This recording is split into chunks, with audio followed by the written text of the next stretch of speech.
सूर्य देवाय नमः। भक्तों, आप सभी का हमारे YouTube चैनल पर स्वागत है। तालियों के साथ आज मैं लेके आई हूँ आप सबके लिए बहुत ही अच्छी कहानी। ये है सूरज भगवान की कहानी, एक बुढ़िया माई की कहानी है। ध्यान से सुनना।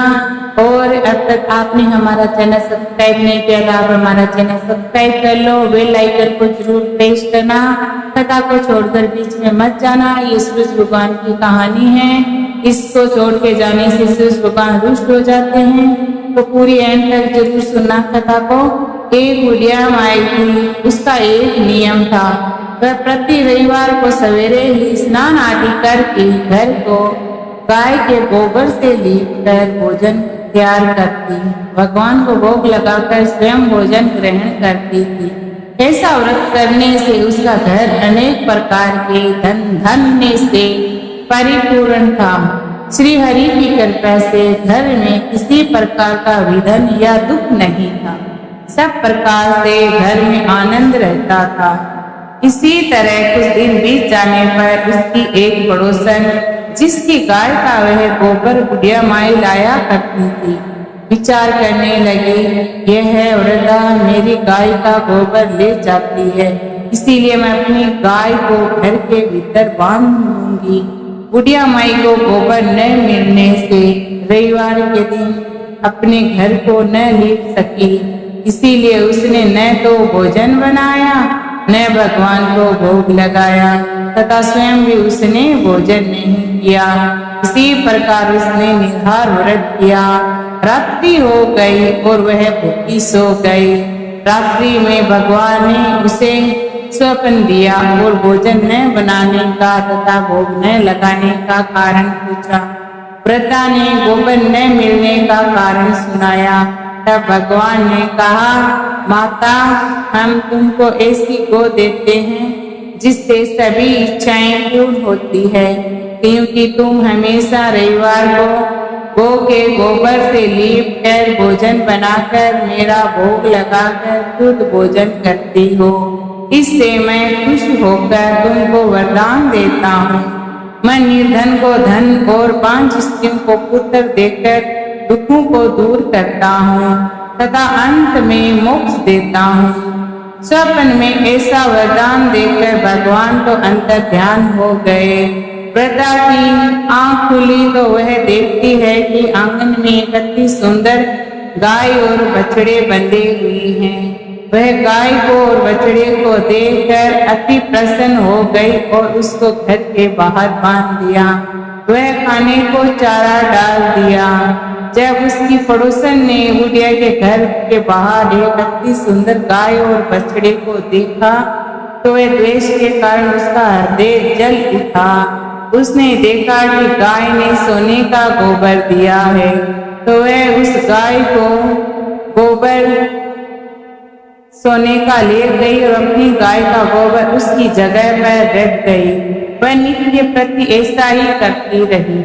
सीधी सादी बुढ़िया को किसी प्रकार की खबर न होने देती थी। सर्वोपरि ईश्वर ने सोचा, चालाक पड़ोसन के कर्म से बुढ़िया ठगी जा रही है, तो ईश्वर ने संध्या के समय बहुत जोर की आंधी चलाई। वह आंधी के भय से बुढ़िया ने गाय को घर के भीतर बांध लिया। प्रातः काल जब वृद्धा ने देखा कि गाय ने सोने का गोबर दिया है, तो उसके आश्चर्य की कोई सीमा न रही। वह प्रतिदिन गाय को घर के भीतर बांधने लगी।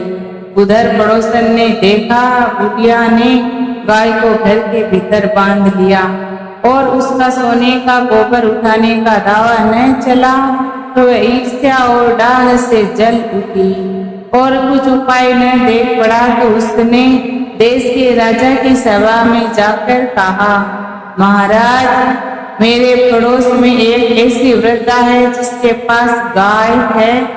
उस गाय का आप प्रजा से पालन कीजिए, क्योंकि वह गाय है जो नित्य सोने का गोबर देती है। आप उस सोने से प्रजा का पालन करिए। वह बुढ़िया इतने सोने से क्या करेगी?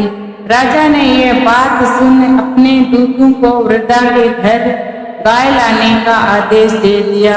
प्रातः ही ईश्वर को भोग लगाने जा रही थी कि राजा के कर्मचारी आकर गाय खोलकर ले गए।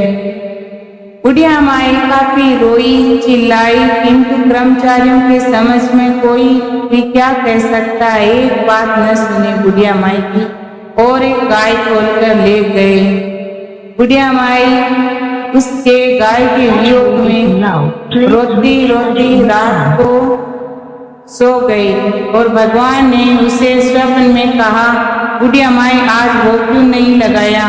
तब बुढ़िया माई ने कहा कि मेरी गाय ले गए हैं। तब भगवान ने अपनी माया से राजा के स्वप्न में जाकर कहा, राजा गाय को बुढ़िया को लौटाने में तेरा भला है, नहीं तो तेरे राज्य सब नष्ट कर दूंगा। भगवान ने ऐसा कहा।